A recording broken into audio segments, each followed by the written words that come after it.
For a country considered the epicenter of COVID-19, the pandemic is the watershed moment, turning the tide on China's powerhouse economy.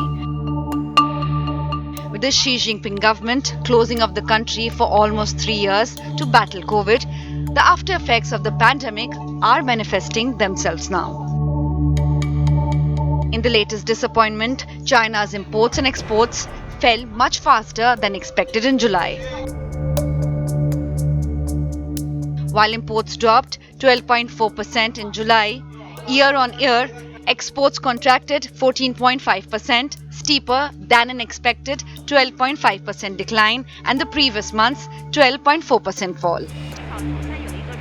Not only has this threatened growth prospects in the world's second largest economy and heightened pressure for the Chinese government to provide fresh stimulus, it is also leading to fears that the entire world could be headed towards an economic slowdown.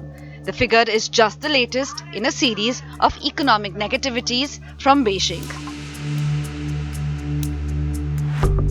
Investment in China has stagnated the past few months after a flurry of activity in late winter. The housing sector, which accounts for a quarter of the Chinese economy, has stalled and even shrinking in some areas. Fewer and fewer new housing projects are being started.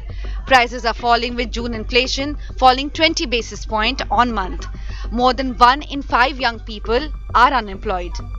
All this led to a GDP growth rate of 6.3% in April to June, which is lower than what analysts expected.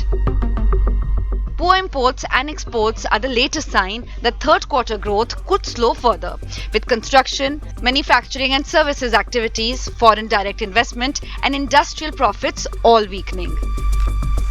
Meanwhile, the pain is being felt by Chinese youth, with unemployment hitting the highest levels in the post-pandemic times. According to reports, joblessness in the 16 to 24 age group rose to 21.3% in June. The situation could get worse with a record 11.6 million university graduates entering the job market later this year. What is also working against China, as Morgan Stanley recently said in its report, are the increasing multipolar world's pressures on the country.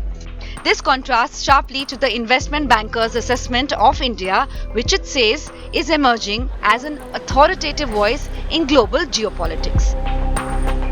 Bureau Report, Business Today Television.